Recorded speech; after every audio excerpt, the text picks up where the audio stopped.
Hello, everybody. Tom Brew here, your publisher at Fastbreak, Sports Illustrated, our number one ranked basketball site in the entire Sports Illustrated network. And glad to resume another season of the Fast Break podcast. The 2024-25 NBA season is about a month away from getting to training camp. But there's been a lot going on all summer, too. So we thought might be a nice way to jump in early and get the podcast rolling for this season. And we got a great show. For starters, we'll be joined first by Ben Steiner, our senior writer on Fast Break, and going to talk a lot about what's going on this summer with the Olympics and such, and then kind of look into the season a little bit. And then I'm really honored to have Christine Brennan, the columnist from USA Today, on as well later. She's getting ready to embark on a new project. She's doing a book with Caitlin Clark, and so we'll be the first ones to be able to talk to Christine about that. And as part of the Fast Break podcast here. So happy to get it all rolling. So without further ado, let's bring in our pal, Ben Steiner. Ben, happy summer to you. It's just about over. We're cruising down the home stretch in August here, and everybody be heading off to media days and training camp in about 4 or 5 weeks. And I bet you're excited to start another season of NBA basketball. Yeah, Tom, usually this August period, we kind of slow down, right? August, September, but we got real lucky for basketball fans this year with the Olympics. That's once every 4 years, obviously. So got to see all your favorite players, and I guarantee you, everyone in about 6 weeks, 4 weeks, like you just said, with training camp, will be like, "Wait, it's already the NBA season?" Because we got thrown off seeing LeBron, Tatum, Booker, all these guys, Steph, Durant at the Olympics, and it's going to feel like it was not even an off season. So we got to cherish this once in a 4-year window. Absolutely, it was a whole lot of fun too, because it was. Obviously, there was a lot of talk prior to the Olympics that there's so many NBA players, on other teams as well. Now, I think they said there were 60 something players in the Olympics who had played in the NBA at some point, either currently or in the past. So it was a great tournament. A lot of really good competition. Of course, the U.S. pulling away with it, but just the games themselves were incredible, and even really good.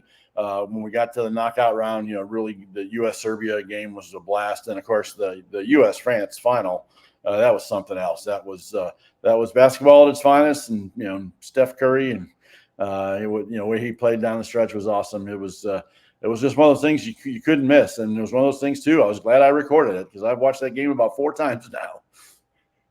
That's a good little tidbit there. I will throw in, that's a great segue there is, it felt like the Olympics until this year and all the superstars, said the Avengers unite, up in Paris.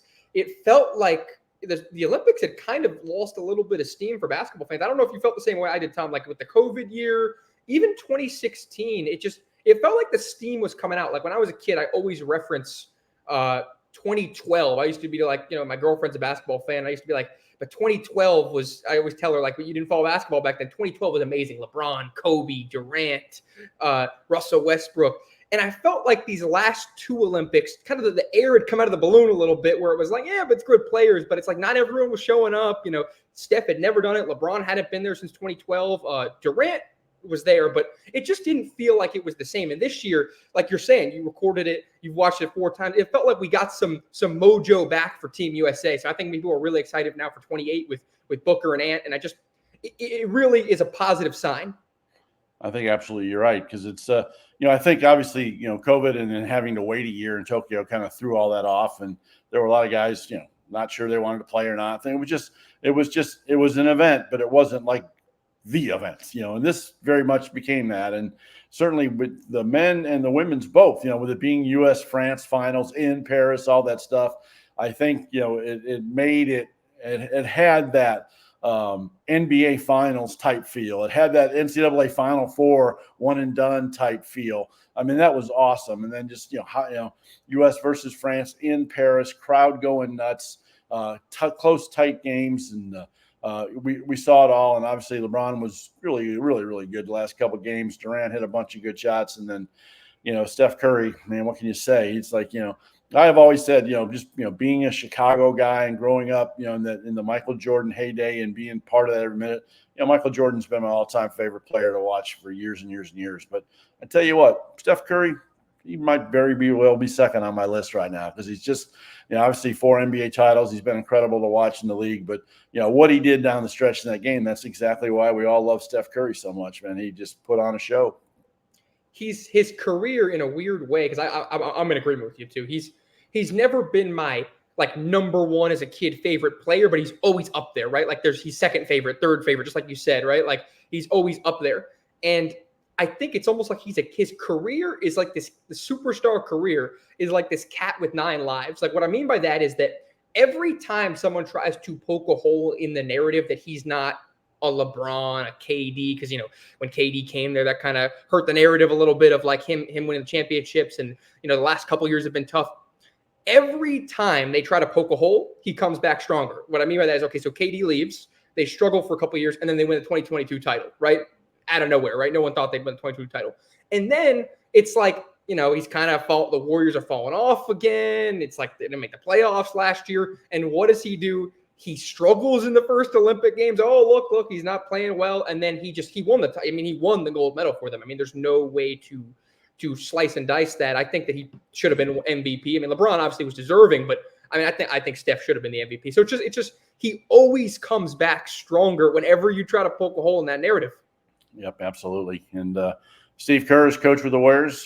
Was the gold medal winning coach for this USA team, and obviously there was a lot of criticism of him, throughout it with benching Tatum and not playing guys, every necessarily. But I thought he did a hell of a job. By the end he got it done, and but I think in 2028 we'll have a new Olympic coach. I think especially when it's NBA guys, I don't mind one bit. That they rotate that out every 4 years, and I would love to see Eric Spoelstra from the Heat, be the next Olympics coach. I think he's obviously had a great NBA coaching career. He's been part of Team USA for a little bit. I could see him very well being the coach in 2028. How do you feel about that? And are there other people that we think we should be considering? Yeah, I mean, you can't go wrong with Eric Spoelstra, right? Like he just is. I mean, he's the best X and O cut and dry coach in the NBA. Really, I mean, you can't go wrong with him in terms of just. He's like that Popovich. You just put him on a team, and he's going to coach them up, and they're going to get the best out of their players. I like Steve Kerr. I mean, Steve Kerr obviously got a tough rap from everybody, but I mean, he won the gold medal. They went 6-0. So what are you going to say? I mean, should he have maybe shown some more respect to Tatum? I don't know. That's up for debate. But they won the gold medal. He's a 4-time NBA champion head coach. I know you're a big fan of him, so I'm in agreement there with him. But yeah, Eric Spoelstra, I think you can't go wrong. I would love to see him be a legendary USA coach for a couple runs. I also would like to go back to that. It's hard because who is this? I mean, you know the college game 10x more than me, but I like the Coach K where it was like you weren't an NBA coach. I like that dynamic, and I don't know, is there a legendary college coach today that could really take that mantle ever? I mean, Mark Few, I believe, was on he's on the sideline, of course. So I'm more leaning on you there. Is there a college coach that could ever take that mantle again?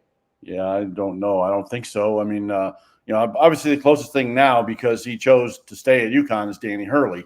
He's got his 2 NBA titles, and maybe he wins 1 or 2 more before 28, and you look at that being the case. But Coach K had such great respect of all of those players too, and so I mean, I think it worked out well that way, where it could continue to be. And he obviously had more time in the summer to do stuff with Team USA than a lot of these NBA coaches do, because a lot of them are busy. If you make the finals, it's the end of June. Like, there is no summer, where he had a little bit more time than that. So I don't know. I kind of like leaning towards let's just have an NBA coach do it, and then rotate it out every 4 years and take it from there. So all right, so let's we're gonna in upcoming episodes, we've got plenty of time before the October 22nd tip off, and we'll break down the Eastern Conference and the Western Conference a whole bunch in further episodes as we go. But let's kind of throw it out now. I mean, since last time we talked, right during the NBA Finals when the Celtics beat the Mavs in what was a really, really fun playoff series, and we had a lot of sort of new teams emerge during the playoffs. Pacers making the Eastern Conference Finals, the Mavs to the finals, of course, all that there. So let me sort of ask you now. It's like, are you taking the Celtics to repeat? Or would you take the field, or sort of where do you stand as we start to creep forward? I mean, you still feel like the Celtics are the team to beat? Yeah, I think that it's a boring answer, and the NBA is not full of boring results these days in the playoffs. So it's almost like unlikely that they would repeat. But I mean, on paper, it's just not even on paper, just on what you see. It's like they've got the most loaded team. They just won the title. I think the only thing holding them back would be the element of this Tatum, Brown, like the who's team, the egos that could be involved there. But it doesn't even see, it seems like they kind of shrug that off once it really matters, right? This is a group that has been to the Eastern Conference Finals, 4 or 5 times in 7 years. Obviously, they've added Holiday, Porzingis to that, but Tatum and Brown have won every year they've been together. They just hadn't won it all till last year. I will throw out, though, that the emotions of me, maybe not my head, right? My emotions want the Knicks to be up there. I really like the Knicks. I was saying it last year. I thought they'd make the finals. Obviously, they didn't. Injuries happen, but man, do I like that Knicks team. And then you add in Mikal Bridges, and he joins that whole Villanova club. I mean, it's just, I really, really like the chemistry because we were just talking about the college game before. They're one of those teams that really plays like they're just a college team. They feel like the underdog in every matchup, but they're the New York Knicks. Yeah, I agree. And of course, I think it helps too with Tom Thibodeau on the sidelines. He's just sort of that level-headed guy, doesn't get too high, too low. It's not about egos at all. And, they still guard people. And, they had a lot of injuries too. And then, obviously I think, the Philadelphia 76ers are doing everything in their power to be part of this conversation now as well too. Adding Paul George was certainly, the big first piece there. I think adding Eric Gordon coming off the bench and, then they're still not, this week they were busy signing the kid from France, and I think, if I had to guess, obviously injuries with the Sixers is always the big thing, and how many games can Joel Embiid play? But, to me, if I was picking a team to win the East right now and everybody stayed healthy, I think I might take the Sixers. I don't know. That's a hot take right there. On paper, that's a team you talk about on paper, right? On paper, they are unbelievable. It's just, it's the same old story with them. It's so frustrating because Embiid is sensational, all-time great center, right? Paul George might be the most aesthetically pleasing player. It might be a weird way to put it, but he just has a beautiful game, right? It's like Carmelo Anthony. The jump shot's smooth. He's huge. He can drive to the lane. It's like there's a reason why guys like Brandon Miller and Carmelo's son, Keon Anthony, look at Paul George as like their favorite player. It's a beautiful style of play, but he's either gets hurt or he just doesn't show up in these elimination games. That's what bothers me. It's like, I would love to say that too, right? I'm with you, Tom. I really, really think that. But I just got to see it. I got to see it from them. So they're kind of in that Bucks category for me where I got to see it. I got to see you be healthy, and I got to see you put together. On paper, you're there, right? Right. I agree. And, and then, of course, we had 2 younger teams kind of make some noise last year in the Eastern Conference. First, the Orlando Magic during the regular season, went from 35 wins to 47, got a 5 seed, great 4-5 matchup with Cleveland that went down to the wire. They've made a lot of strides. They got Caldwell Pope now. They've added a piece. And then, of course, in the postseason, we got this run from the Pacers. So we got 2 young teams there that want to kind of be part of this mix as well. Can they join that group of 3, like the Celtics, the Knicks, and the Sixers that we mentioned? And, of course, we cannot be ignoring the Milwaukee Bucks. I mean, if Giannis and them are healthy, they're still a team. But what do you think, Magic, Pacers? I mean, can they contend to get maybe a top 4 seed and home court advantage in that first round? Are they there enough to make the next step to be as part of that elite group in the East? Yeah, I think that the East is wide open enough in that 4 to 8 range where one of them will be a top 4 seed. Now, are you going to get bounced in the first round? Now, obviously, the Pacers were phenomenal in the playoffs until Halliburton got hurt, so they've already proven that. It'll be the Magic. Can you prove as the Orlando Magic that you can get out of the first round, right? Are you just going to keep being this, young team? We know you're good. We know you're going to make the postseason, but can you take that next step? And Paolo Banchero, going into his 3rd season, is already talking very maturely. I really like what we're looking at, a future superstar, hopefully, here. I think KCP, I like that you mentioned him, is a really big name to watch because it's one of these things where I'm not saying that this is the kind of player he is, but I'm pointing out that, okay, he got his money, right? He got his last big deal probably.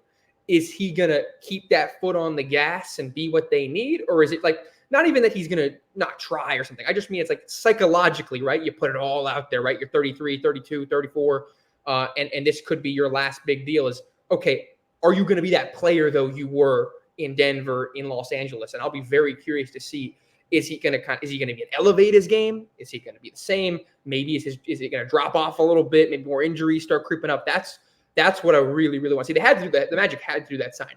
There's a great signing. I just want to see now, okay, you got the contract secured. Now what happens, because you were a big signing for them. They need you to show up. Yeah, absolutely. I think what's interesting in like talking about the Pacers and the Magic and can they make the next step thing, we look at the Magic. I mean, obviously they have potential superstar, in the making there in Banchero, but that team, when you look at that lineup defensively, man, they can guard people, all across the court. Like they can make things miserable for people. And then of course the Pacers on the other side, even during the regular season, led the league in scoring by a wide margin. They get up and down. They've got plenty of depth, and Tyrese Halliburton, has become a star too. And I had to laugh, with him. It was one of my favorite parts of the Olympics too. Is when he was, he didn't play much, but when he still got a gold medal anyway. And I loved his tweet about, when you ain't done run nothing in the group project, but you still get the A. Yeah, that really made me laugh because he had a great sense of humor about it. I think he enjoyed being a part of that team. I think he's enjoying his sort of superstar status. And I think he knows how good he is. And I know he's matured enough now to be capable of being that floor leader for the Pacers. I'm really curious too to see how they play and if they can stay healthy and and how much damage they can do in the East as well. Great point about Halliburton, and I should have mentioned that. Is you're correct about the superstar, but it's also like he's got this. He knows how good he is, like you said, right? But he's positive, right? And we don't sometimes, like for superstars, you got to look at all like the whole tool package, right? And it's like, are you high maintenance? You complain a lot. You request out. He seems to be happy in Indiana, which is not considered a big market in the NBA, and he seems to be a budding superstar. And he seems to have no ego issues, right? He knows how good he is, but he's a really positive leader. I mean, there's a reason he averages 10, 11 assists a game. There's a reason why he is happy and locked in long term with the Pacers, and it really, really is like a team of we're talking about the Knicks being like an underdog, hardworking team. It's the same with the Pacers. Pascal Siakam is that same kind of guy where he's like an all-star champion, right? But he doesn't have that like, oh, he's, can't touch him superstar kind of attitude, right? Like it's like him and Siakam are a really, really good mix. It appears like just as a locker room tandem, right? Like where it's everyone's going to kind of be that bring your lunch pail to work, hardworking group, right? No matter what the status is, the all-star, the contract, whatever it is. Yep, absolutely. And I think we saw a lot of that in the playoffs too when Halliburton got hurt himself. That on that team, it's like, yeah, he's our guy, but we can cover when he's out. And they did a nice job of that, I thought, in contending and given the Celtics they could handle even without him. It was good and it was fun. So, and then I love what you say too about Halliburton. He's an unassuming superstar, and it's like, I think he not only he enjoys playing in that role for the Pacers, but he enjoys sitting in the stands and watching Caitlin Clark and the Fever playing in Indianapolis just as much. He enjoys being part of that. And it's he could be the best player on the Pacers and be the second most popular basketball player in Indianapolis right now. So it's all that works out well. And that's all good. So all right. So Ben, appreciate the time. We'll get rolling with some other stuff, and we'll see you a couple weeks down the road when we get closer to media days everywhere in camp, and we'll talk some more. And then obviously just mentioned Clayton. So when we're finished here, we'll come back right after this, and we'll talk to Christine Brennan from USA Today about Caitlin Clark, because Christine's getting ready to write a book on the great Caitlin Clark, who's been incredible basketball story. So Ben, appreciate the time, and we will talk to you soon, bud. Thanks, Tom.